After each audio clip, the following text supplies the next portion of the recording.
I still hear her voice. Some nights, when everything's too quiet, when the house settles and the world goes still, I can hear it as clear as I did that night. You'll never forget this. She was right. I didn't. My name's Daniel. I'm 34 now. Married. Father of 2. Good job, good life, good everything. I play my role well. I'm polite, responsible, trustworthy. But none of that changes the truth. Because every once in a while, when I'm brushing my teeth, folding laundry, or lying next to a woman who has no idea who I really am, I go back. Not physically. But in my mind, I'm 19 again. Standing in her kitchen. Watching the way the light hit her collarbone. Listening to her pour wine like it was nothing, like I wasn't already aching just from the smell of her perfume. Her name was Lila. She was older than me by, God, what was it? 14 years? 15? She was married to my mom's second cousin or something. They used to come over for holidays, barbecues, birthday dinners. Lila had this way of making people lean in when she spoke, like there was always a secret about to be revealed, but only if you were clever enough to catch it. Back then, I didn't think she even noticed me. I was just Danny, the tall, quiet teenager who helped bring in groceries or babysit my cousins. She'd ruffle my hair and ask about school. I'd nod. Say something dumb. Smile like an idiot. But that summer, something changed. She and her husband were having problems. I didn't know that at the time, not officially, but I could feel it. The way she came alone more often. The way she lingered in the doorway when she should have already gone. The way she looked at me, not through me, not around me, but at me. I remember the day everything shifted. It was late July. Hot. The kind of heat that makes you move slow and breathe shallow. My mom had asked me to drop off a box of party decorations at Lila's place. I pulled up, expecting to hand it off and leave. But she invited me in. Said her AC was on blast. Thought I could stay a minute. I did. We sat in her kitchen. She poured iced tea into tall glasses and leaned against the counter like we were old friends. I couldn't stop staring at the way the sweat clung to her neck, how the fabric of her tank top stuck to her skin. It felt wrong but thrilling. Like I was peeking into something I wasn't supposed to see. Do people your age even drink iced tea anymore? She asked, smiling. I shrugged. Not really. But this is good. She gave a little nod, like she approved of me. That small gesture, so insignificant, so loaded, made my stomach twist. We didn't talk about anything deep. Not then. Not yet. But I felt something flicker between us. A shift. A challenge. She looked at me a second too long. I looked back. I didn't look away. And then she smiled like she knew exactly what I was thinking. And that terrified me more than anything else. That was the beginning. Over the weeks that followed, I saw her more often.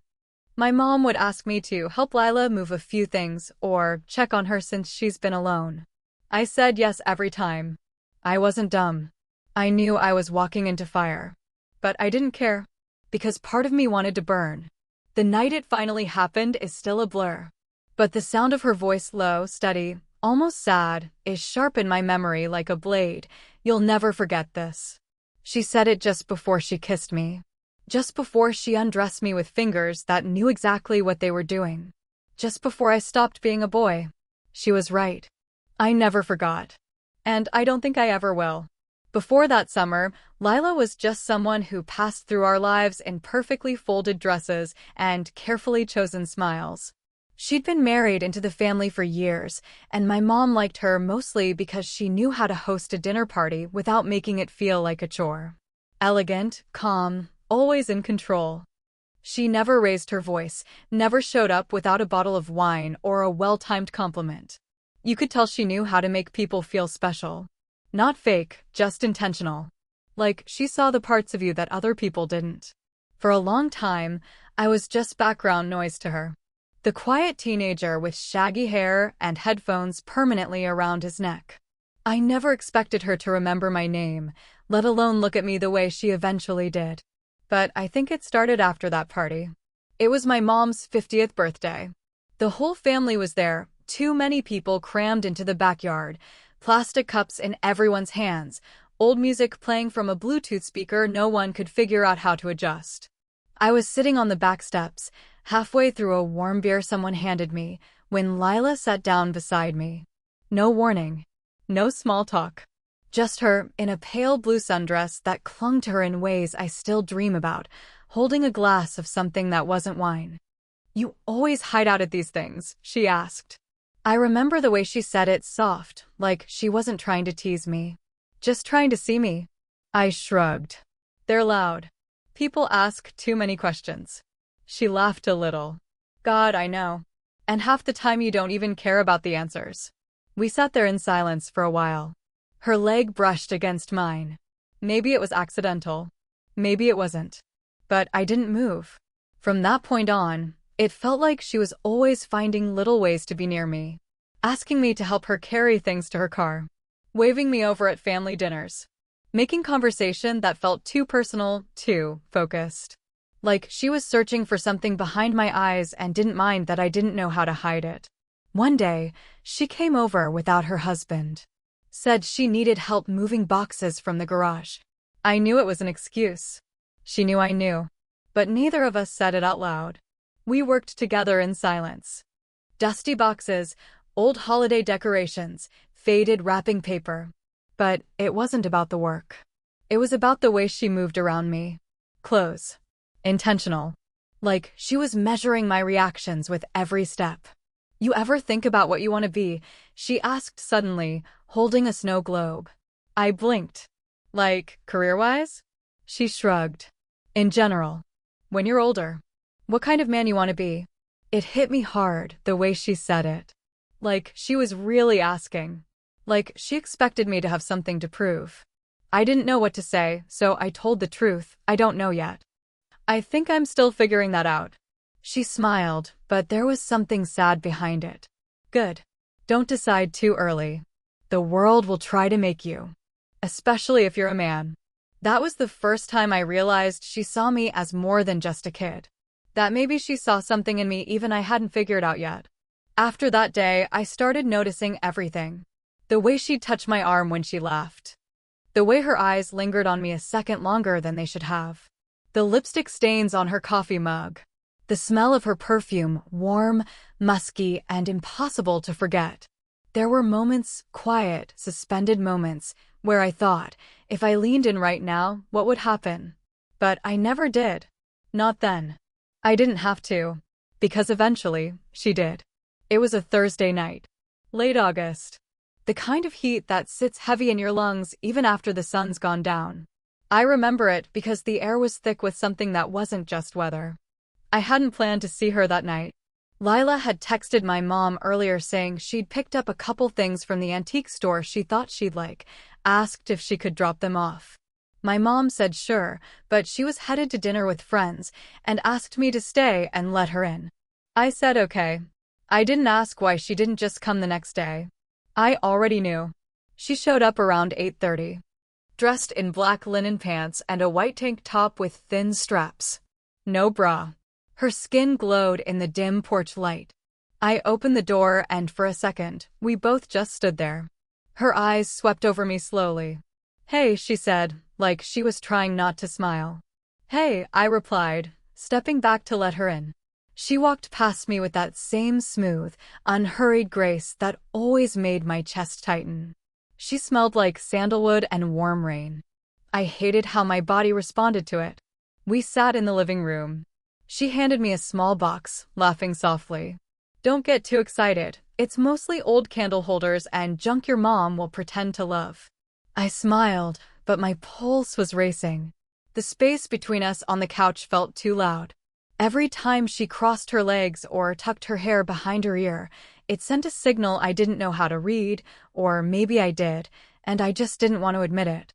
"I like this song," she said suddenly, nodding toward the Bluetooth speaker quietly playing in the background. It was Norah Jones. Something slow, sad, and smoky. "I always thought you had good taste," she added. I felt the air shift. She wasn't talking about music anymore. She looked at me then. Fully. Like she wasn't holding anything back. I don't remember which one of us leaned in first. All I remember is how close her lips were to mine. How her hand brushed the side of my neck. How she paused, like she was giving me one last chance to stop this from happening. I didn't stop it. I didn't want to.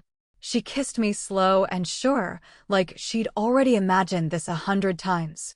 Her lips were warm, soft, tasting faintly of wine and cinnamon gum. I kissed her back, my hands trembling but hungry, touching her like I didn't believe she was real. When we finally pulled apart, she studied me with eyes that were darker than I remembered.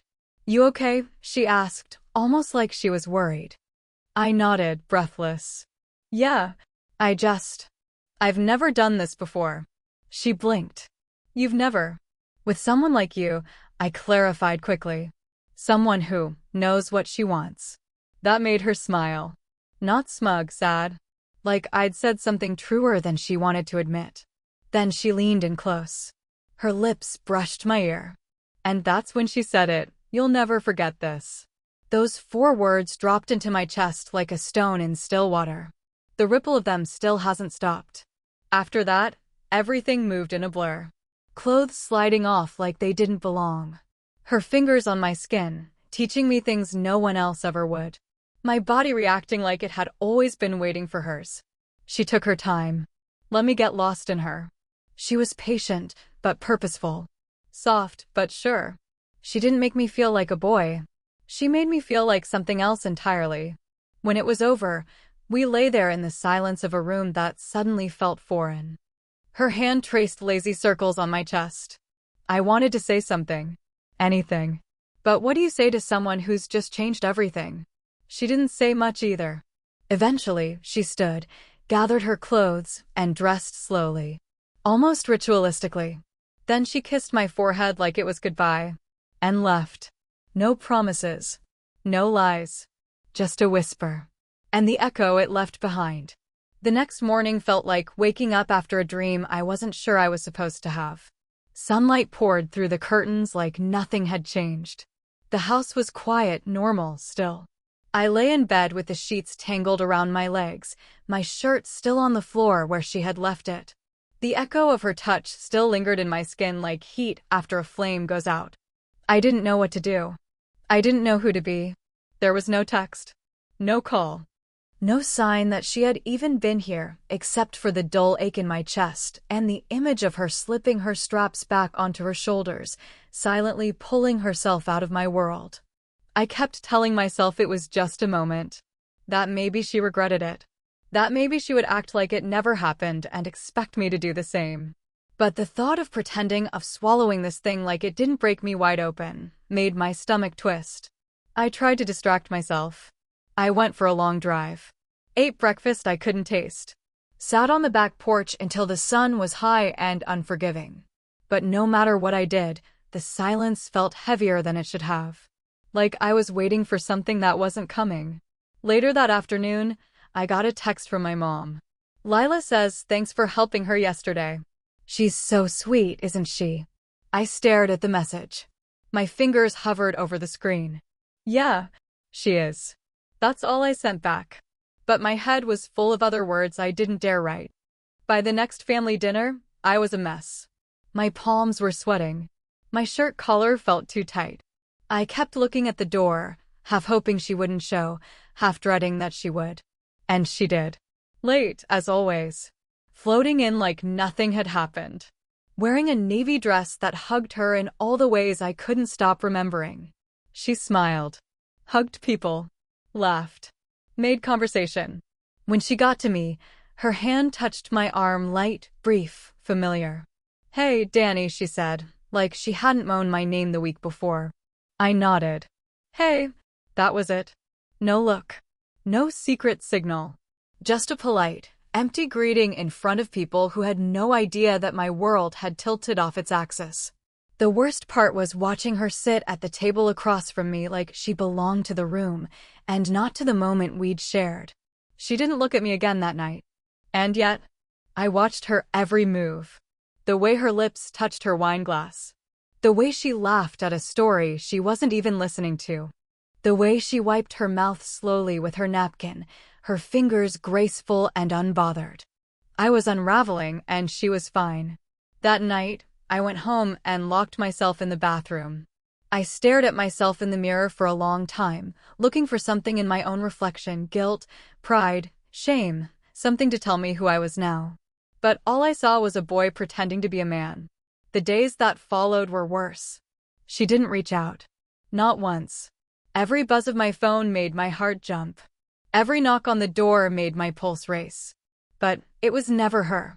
When I finally saw her again, it was a random run-in at the grocery store. I turned the corner into the wine aisle, and there she was reaching for a bottle of something red, her back to me. I froze. She turned, saw me, and gave a polite smile. "Hey, stranger." "Hey," I said, trying to sound casual. Normal. Human. She looked at the bottle, then back at me. "Hope you've been well." I opened my mouth to ask her something. Anything. But she turned before I could. Walked away like I was nothing more than a kid with a crush. And maybe I was. But I also knew what I felt that night wasn't nothing. And pretending it was? That was the cruelest part of all. 2 weeks passed before I saw her again. 2 weeks of replaying that night in my head like a film I couldn't stop watching frame by frame, detail by aching detail. Every time I tried to move on, I'd see her face. Hear her whisper. Feel the weight of her body above mine, the certainty in her touch, the sadness in her smile. She hadn't reached out. Not a word. But I couldn't take the silence anymore. So I did something reckless. I waited until I knew she'd be alone. Her husband was out of town again, another work trip, or maybe just another excuse. I drove to her house late, parked a few houses down, and walked the rest of the way with my heart pounding against my ribs like it wanted out. When she opened the door, she looked surprised. Not shocked. Just tired. Her hair was down. No makeup. A long t-shirt that hung off one shoulder. She looked softer than I'd ever seen her. Realer. "Danny," she said, stepping halfway into the doorway. "What are you doing here?" I hesitated. "Can we talk?" She glanced over her shoulder, as if expecting someone to be behind her. Then sighed. "Okay," she said, opening the door just enough for me to slip in. The house smelled like lavender and wine. There was a half-empty glass on the kitchen counter. A book face down on the couch. Everything looked so normal. But nothing felt normal. I stood there, unsure of where to begin. She leaned against the kitchen island, arms crossed loosely over her chest. I started, then shook my head. "I need to know if it meant something to you." That night, she looked down, then back up at me. Her expression was unreadable, like she was building a wall in real time. "Danny," she said quietly. "You're a good kid." I flinched. Don't call me that." She closed her eyes for a second, exhaling slowly. "I wasn't trying to hurt you." "You didn't hurt me," I snapped, even though we both knew it wasn't true. "I shouldn't have let it happen," she continued. "It was a mistake. One night. That's all it was." I stepped closer. "It didn't feel like a mistake when you touched me."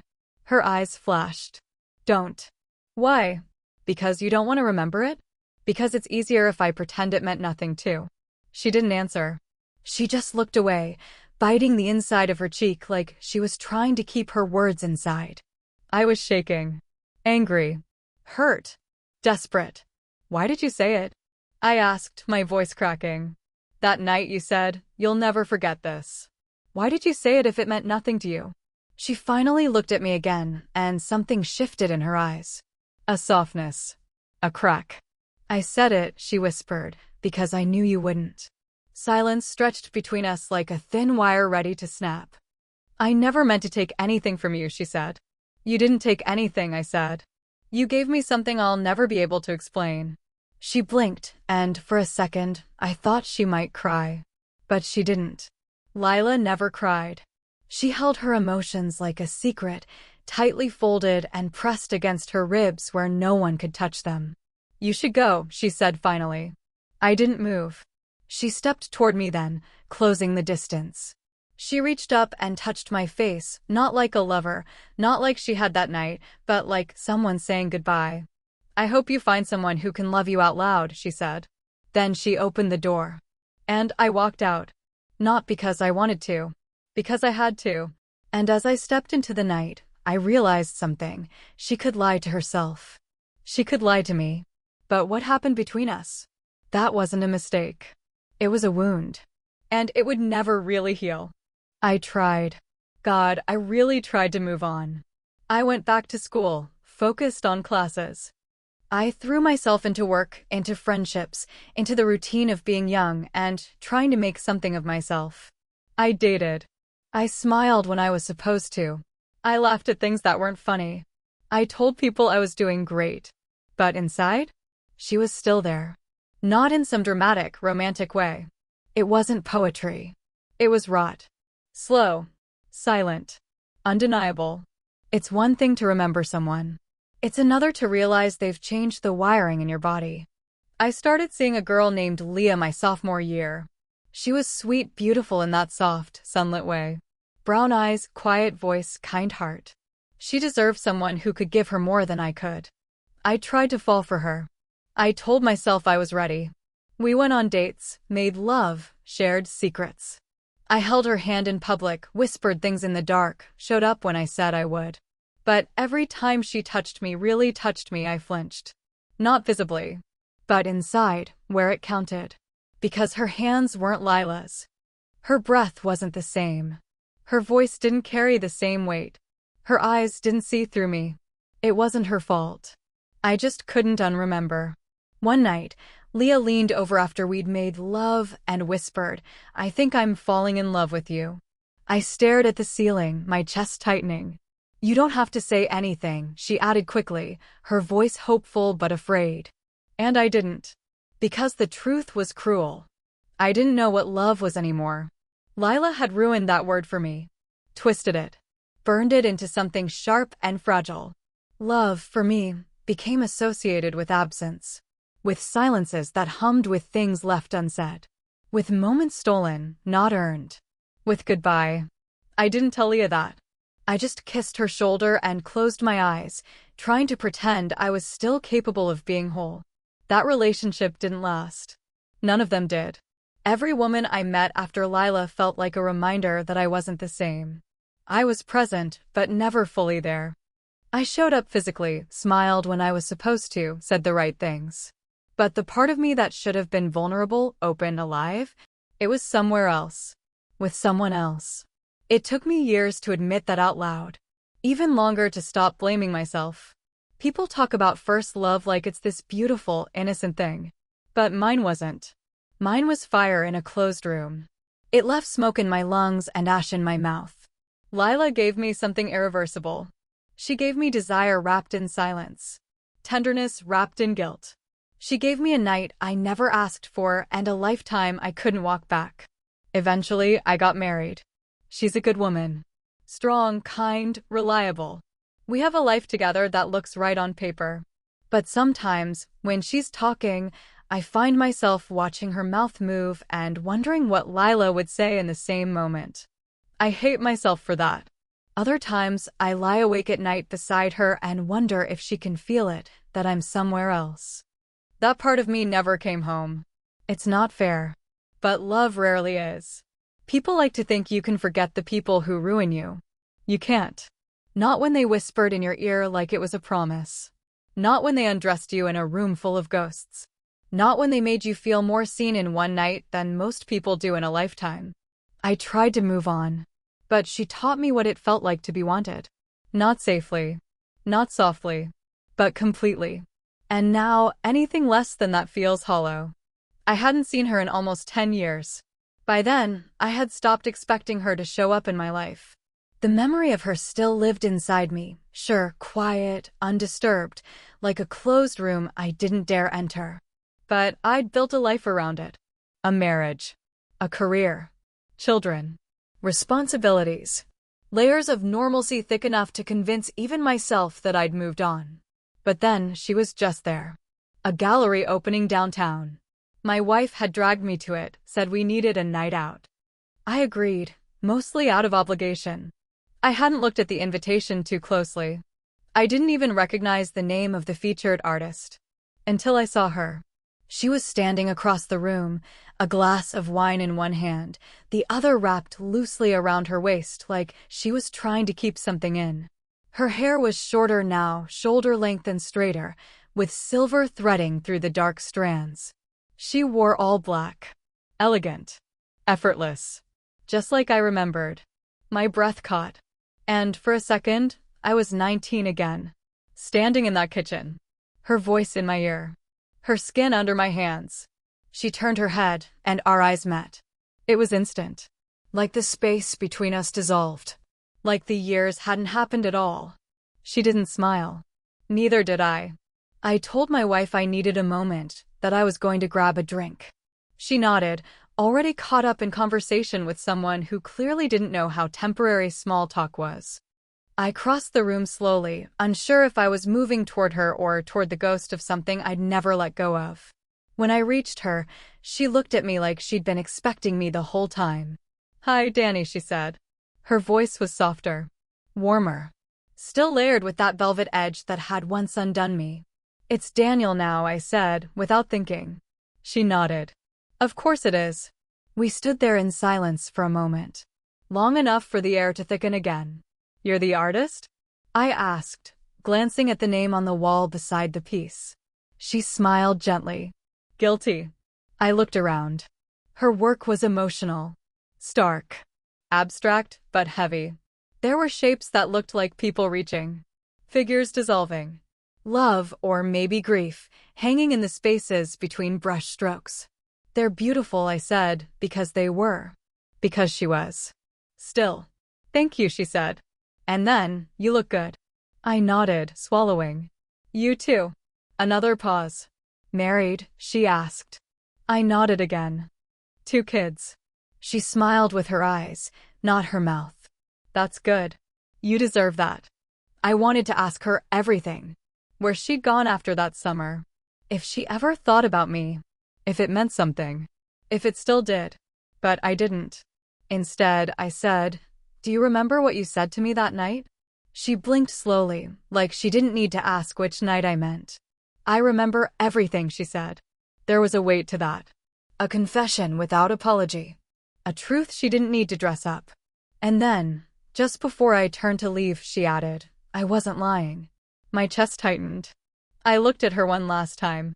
Really looked. Her face had aged, just like mine. But her eyes?